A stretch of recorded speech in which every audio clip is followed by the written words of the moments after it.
once says is that you should never judge a book by its cover, which is true, because sometimes the cover of the book does not represent the work that's inside. However, it's the first thing you see, and the first thing you will glance upon and judge upon of what the book's going to be about. So today, we're going to be looking at 25 of the worst video game covers from day one all the way up to Christmas.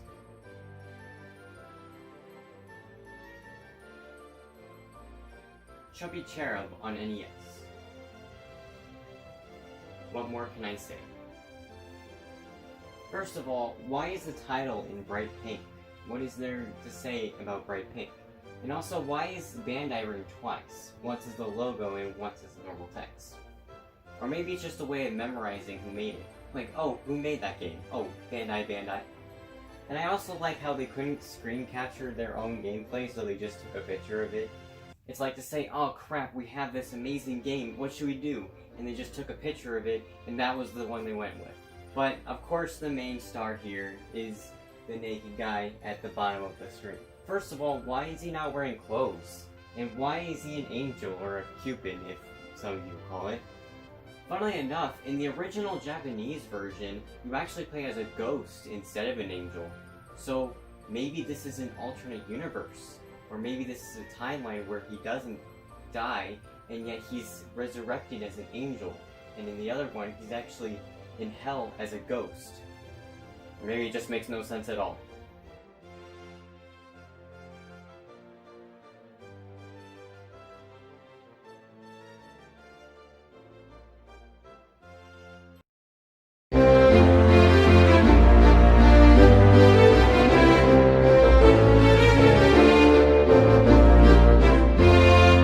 Barnstorming for the Atari 2600.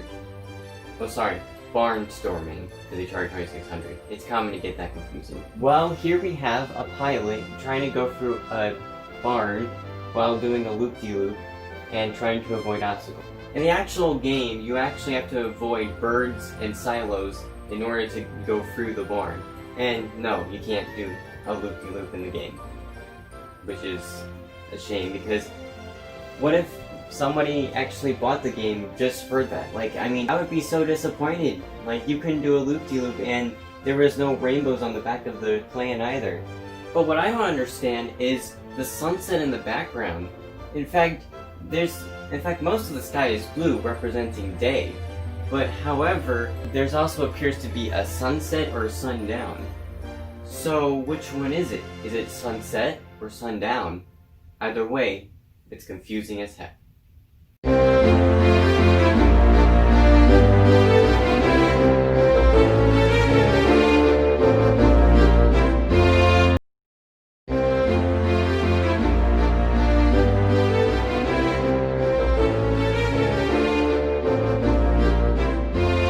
The Duel, Test Drive 2 on Super Nintendo.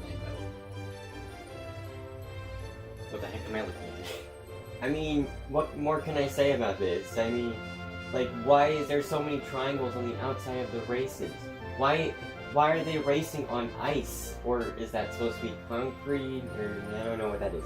And why are the cars so small? It's like those little tiny toy cars. Also, notice the lack of the game company logo on the box art.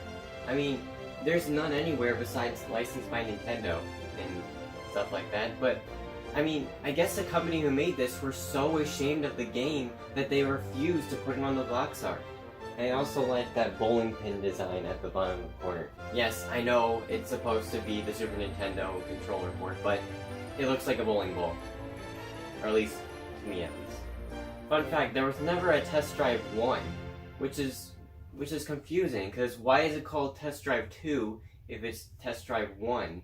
Maybe it's like a Street Fighter, where people only remember Street Fighter 2 and not the first one. Well, either way, it's still, this cover is still laughable.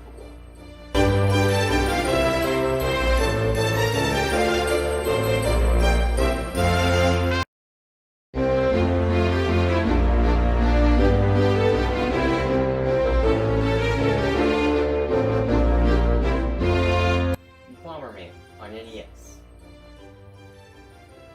Splendid. This is what you call a work of fine art.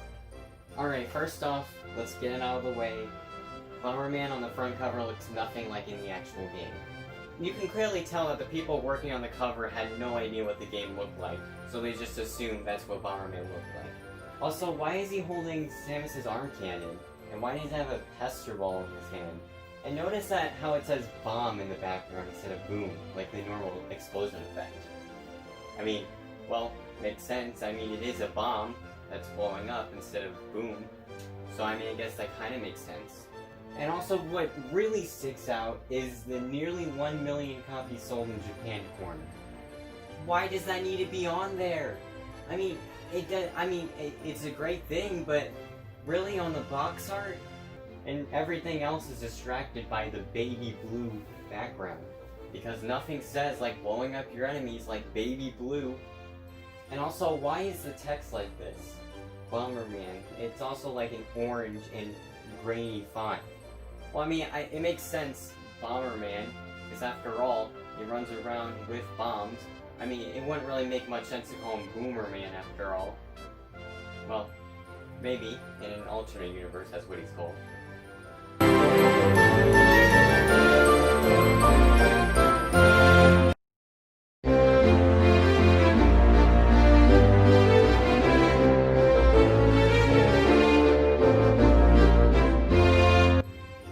Freaks for N64. Yes. Well, first off, we have a guy who is clearly having some rabies problems, and he also is bald with some sort of brain hemorrhage right there. And he also has 3 bullets in him. He should probably go check it out by a doctor. And notice how he has his arm, or his hand if you will, his hand has a chainsaw on it.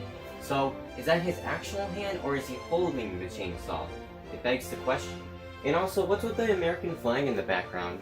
So, maybe this is actually what the president is going to look like in 100 years. Well, to be honest, it's not far off. Fun fact, it's my birthday today, and I have to stare at this. Oh, which reminds me, someone actually gave me a birthday present. So that it was quite thoughtful of them, so let's open it.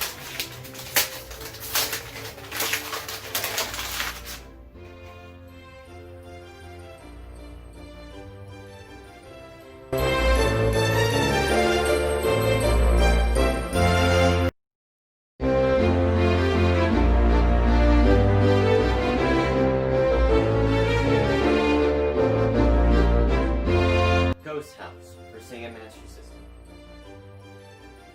It's 2 images in one. First of all, it's called Ghost House, but yet the image on the card itself displays bats instead of ghosts, which is a very strange thing. And notice how it's called the Sega card instead of the usual cartridge label on the front.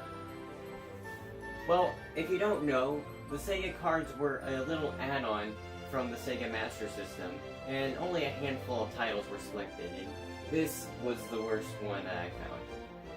So, what I don't understand is, why is somebody holding it? And, like, why didn't they just use that cover for the whole thing? Like, it's like, oh crap, we made the image, but we need it on the front cover now, so they just took a picture of the card itself and just left it as that. And notice the grid background. Now this was very common for Sega Master System games, so I mean it's not uncommon to see a grid background for the Sega Master System. So the Sega cards were used as an add-on in order to express the Sega Master System lifespan. However, it failed just as this cover did.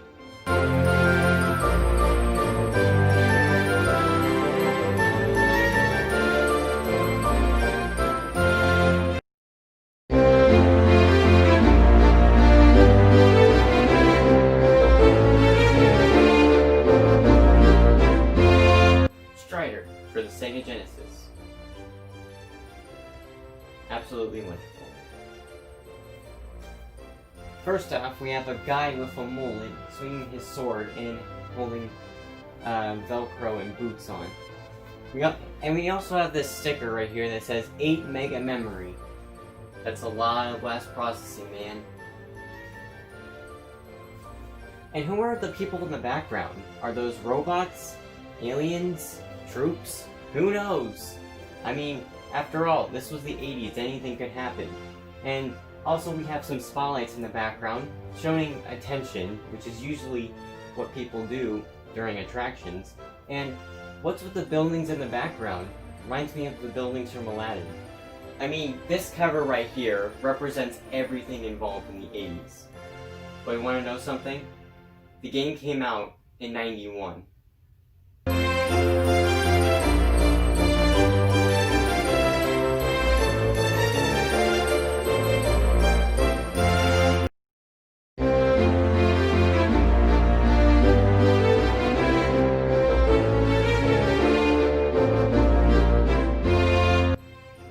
Trevor McFlurry in the Crescent Galaxy for the Atari Jaguar.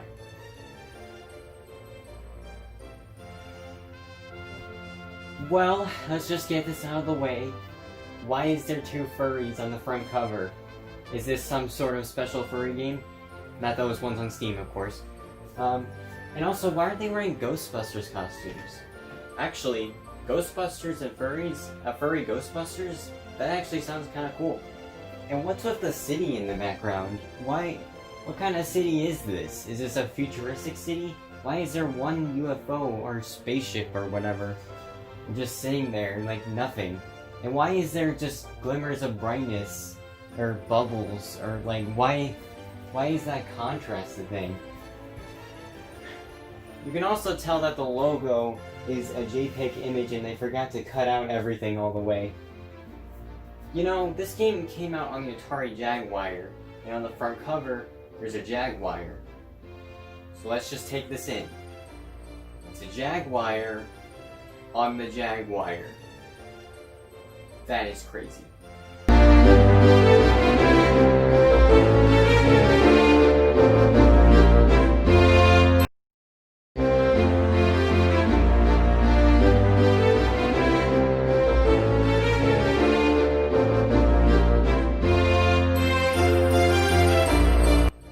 Castle of Dragon on NES.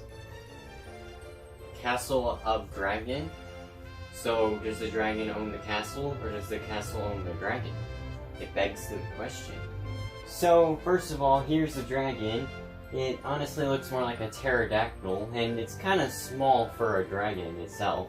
And look at the background. It looks like that they got bland shadings there. It's like they got the picture of a Bob Ross painting, but all they got was the background, and the rest of it was with their imagination. And why is the knight gold? I mean, when would ever gold armor be better than steel armor? I mean, that's one thing Minecraft has told us before. And the castle in the background only has 3 towers, whenever it should be 4, or 2, one on the front and none on the back. And the princess herself just looks weird. Almost laughable. An action-packed game of swords and sorcery. Oh, I bet. Well, what more can I say about this? I mean, it definitely sticks out with the gold instead of all the other dragons and princesses in the game. So, that's all I can really say about it.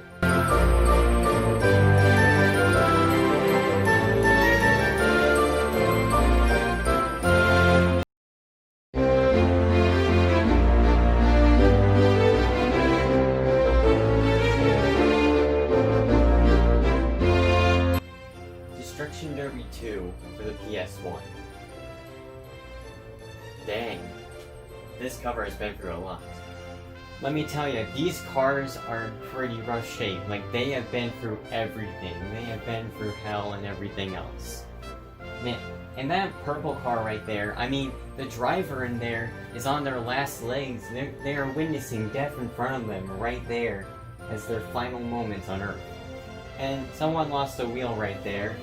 So, I mean, it's amazing that they're still able to drive.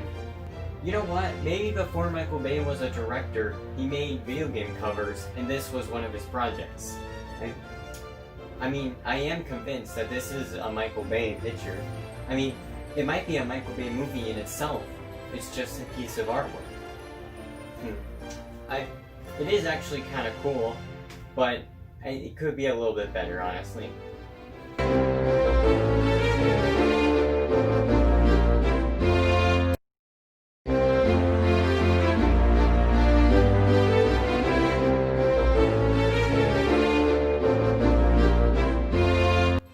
Street Racer on PS1.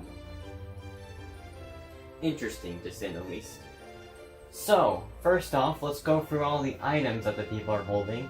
Mr. Clean over here is holding a baseball bat. This woman over here is holding a towel. Great for kart racing, by the way. A sumo wrestler over here is using his own hand, which in sumo wrestling you don't even use your hand, you use your whole body. A greaser over here from the movie Outsiders, which by the way, great film, is using a horn, and this random Indian guy is just waving. And also there's a bunny in the corner here. Now, I don't know if he's actually in the game, but do I know? No. Do I care? Also no. Also, it looks like their cars are come to life. Like, it's almost as if a Hubert type of situation where the cars come to life. Now, the title, I'm assuming, or at least I hope so, is based off of the cartoon of the same name of Speed Racer. You know, the popular racer that races across the entire world. Now, the most cursed thing about this is the people who made it. Yeah, that is very cursed.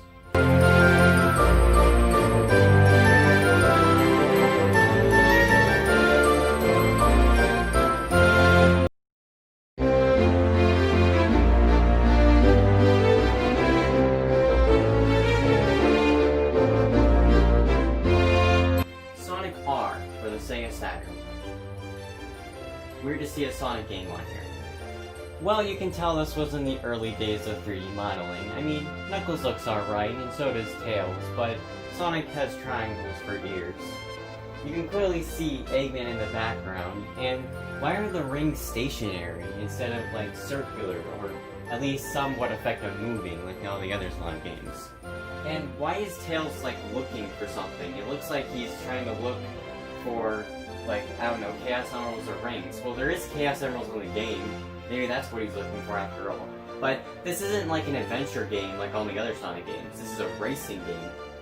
And why is Knuckles racing like this? And it looks like Sonic's about to kick Knuckles in the face if he's not too careful after all.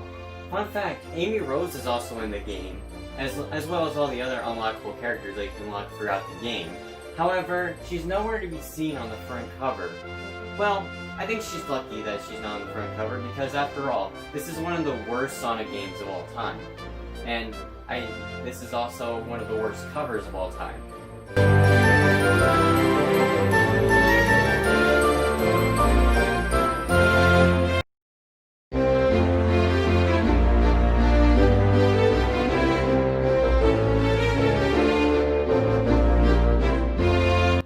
Resident Evil for the Sega Saturn.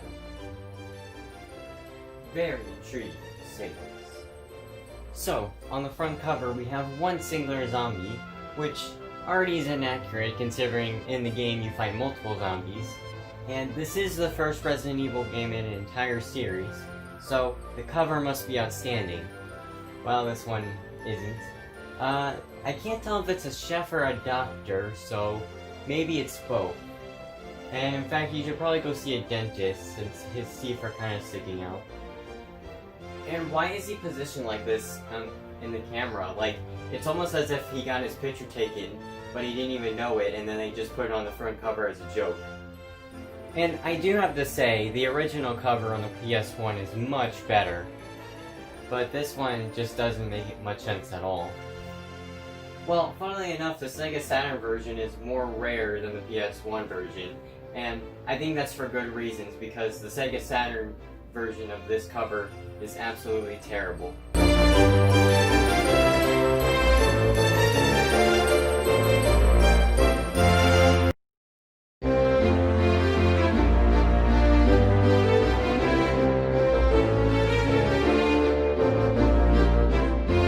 Alice in Wonderland on the Philips CDI. Very interesting, and very artistic, I must say. Well, here we have the part of the story where Alice gets the key to this small tiny hole, but notice how there's no drink me, or like there's no shrinking drink on the table. And why is her face so distorted? It's like it's distorted from all the other mixture of colors. Fun fact is that they had a local high school draw the front cover, and the winner would be the front cover of the game. I'm just kidding, I made it up. The real reason is they picked the loser. Well, I mean, there's just so many colors here. It's like a high school art project where you had to mix multiple colors of the primary and cool colors. You know, I don't remember a part of the story where Alice was tripping on LSD in Wonderland.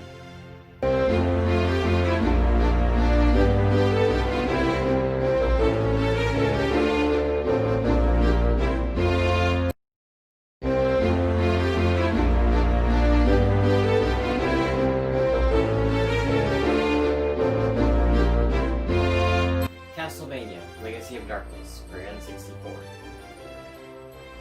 Classic.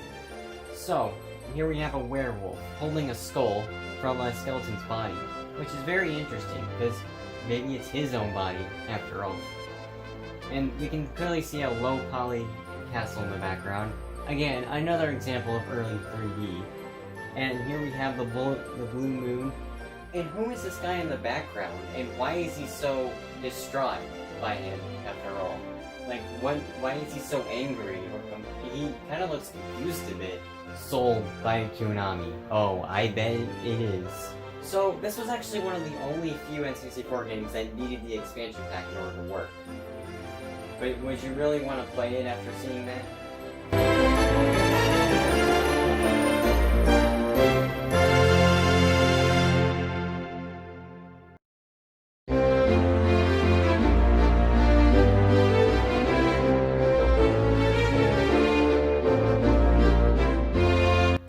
Ultimate Duck Hunting for the Nintendo Wii.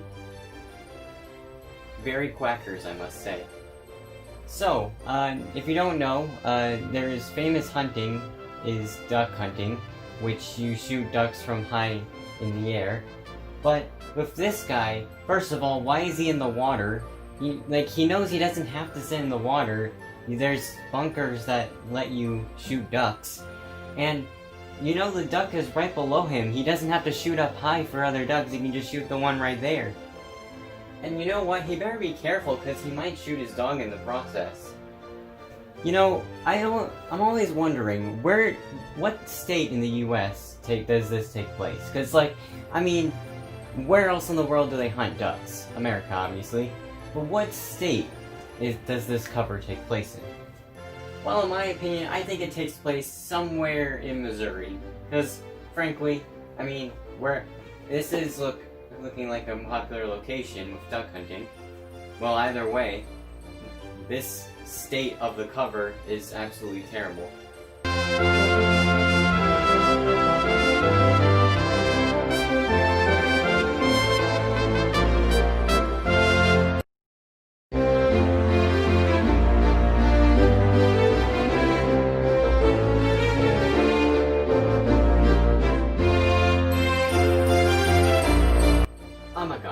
On NES. What's an Amagon? Seriously, is Amagon like a story in the game? Is it the main character? Is it a location of the game? What could it possibly be? Who knows? But let me tell you, man, this cover right here flashes everything about the 80s. Here we have a Predator, or I guess Commando, like Arnold Schwarzenegger guy at the bottom. Here we have a giant muscular man like the Incredible Hulk and Tom. Here we have bats and mosquitoes and UFOs and then dinosaurs, and then there's this weird creepy eyes in the background. Who knows what that could be? Everything was possible in the 80s. And robots, you can't forget about robots and crabs. It's truly magical, and everything explains about everything in the 80s. Ooh, man, I mean, this cover alone, I mean, it just screams with storyline. Well, if that storyline would be where you shoot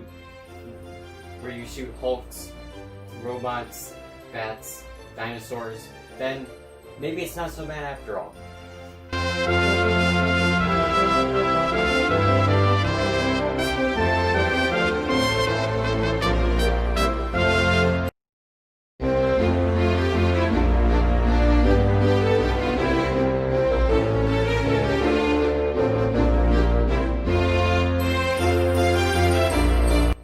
Persia on the Super Nintendo. Now, before I critique this box art, I want to give you a little bit of rundown. Now, most of you may know Prince of Persia for the remake on the Xbox. But before all of that, there was Prince of Persia on the computers, and that was actually one of the best computer games of its time. And then eventually, it was ported to the Super Nintendo, and this is the cover that we got. So, before we dive into the main course, let's look at the detail here. Featuring superb graphic detail and incredibly fluid animation, this hit action adventure comes to the Super Nintendo with more frills than a saber duel with 1,000 sultans. What's a sultan? And, like, is that like some type of fish, maybe? And well, here's Persia here, and he's clearly dying. It's kind of like the cover of Super Mario Bros. On the NES. Why is there so many dots in the background like a comic book? And why is the title like tilted on the front here? You know what, despite being a terrible cover, the game itself is actually one of the best ports of Prince of Persia, to be honest. Too bad the cover didn't look good.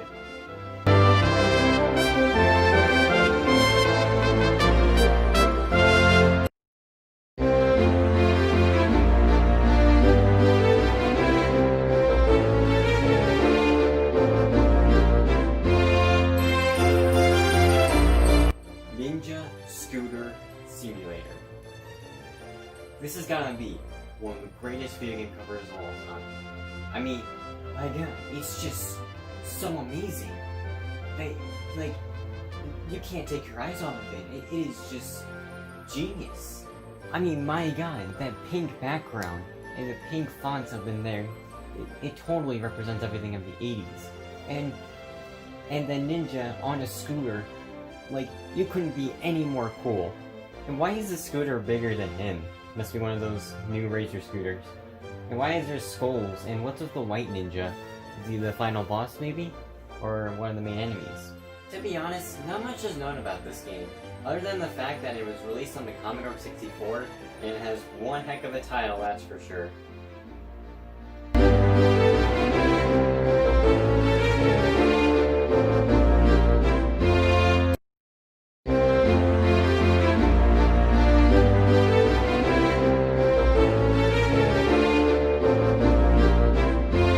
Quartet for the Sega Master System. Quite aerodynamic, I must say. So here we have two people shooting at a rainbow enemy-like type, and looks like they're shooting diamonds, maybe? And they're also wearing rain boots, because it must be raining, I guess. But that guy's wearing sunglasses. Sunglasses in the rain, maybe that works. Also, is the enemy exploding, or is he just trying to attack? Who knows? Now, for those of you who don't know, a quartet means a group of four, usually in music forms. However, if you notice, there's only two of them. So what happened to the other two? It also says for 1 to 2 players. That doesn't help the case any further. Well, this was actually made by Sega themselves. They were really proud of this one. And it was the only one in the series, so no chance of a Quartet 2.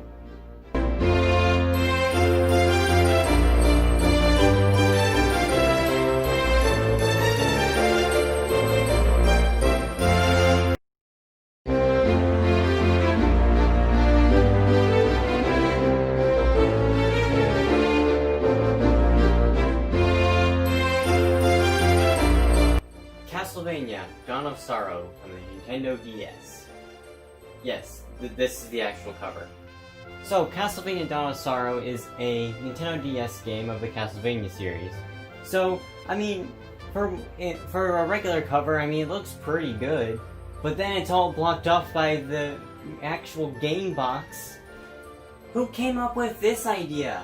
Like, why would you have the game cover and then just block it out by everything else of the cover?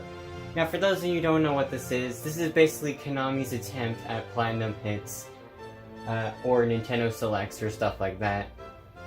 Well, basically, it's cheaper than the actual game. Just a little sticker on it.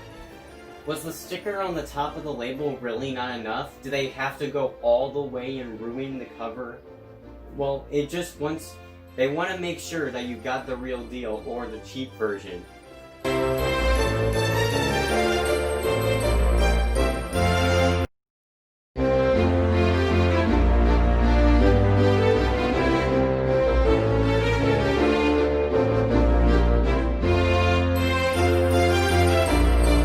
Well, Custer's Revenge for the Atari 2600. What more can I say? So for those of you who don't know what this is, I'll give you a little rundown.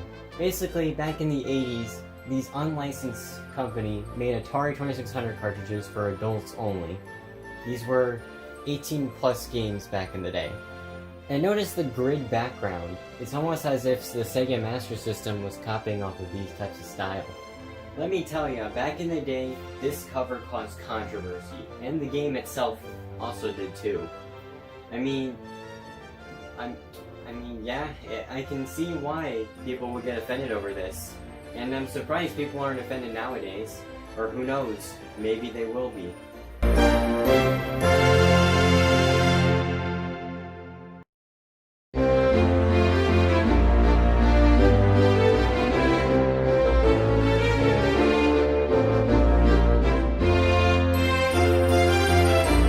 Hey guys, sorry there hasn't been a new video in a few days, and the advent calendar is a little off.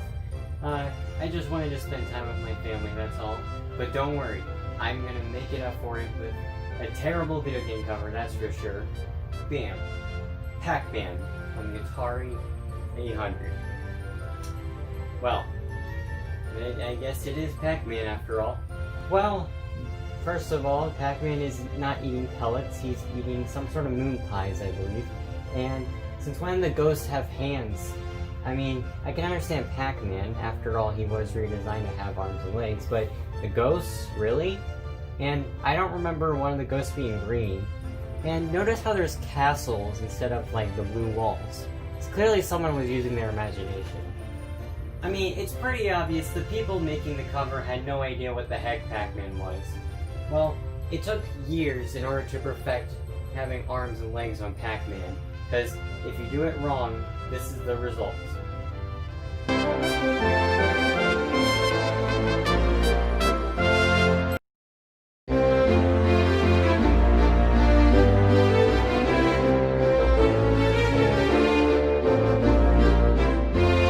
Mortal Kombat Special Forces for the PlayStation 1. One of the worst Mortal Kombat games ever, and probably one of the worst video games of all time. Well, this is basically a spin-off on the Mortal Kombat franchise. And, well, back then, things were holographic, that's why you have this matrix effect looking up. So, who's this guy on the front cover? I mean, I've never seen him in any Mortal Kombat games, and I'm not a big fan of Mortal Kombat, but I know for dang sure that that's not a Mortal Kombat character. Like, seriously, who the heck is this guy? It's not Rain, Reptile, Scorpion, Sub-Zero, it's not any of them. It's just a random ninja guy. You know, many people consider this one of the worst Mortal Kombat games of all time, and they also consider it the most forgettable Mortal Kombat game of all time. Well, I think that's safe to assume with this cover right here.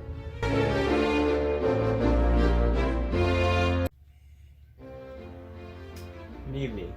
And here we have the final day of worst video game covers of all time. And this last day, I have one of the worst I ever found. In fact, so much so that I wrote a poem about it. Plumbers don't wear ties, but 3DO. And here I thought video game covers couldn't go so low. With its bright pink background and random text, the fact that they made this cover is quite perplexed. Is this a game, or is it a movie? Either way, it's certainly no Call of Duty. From the title that makes no sense, to the gameplay that spares no expense. This cover is one of the worst I've ever seen, both from my own eyes to my TV screen. Hope you all had a Merry Christmas.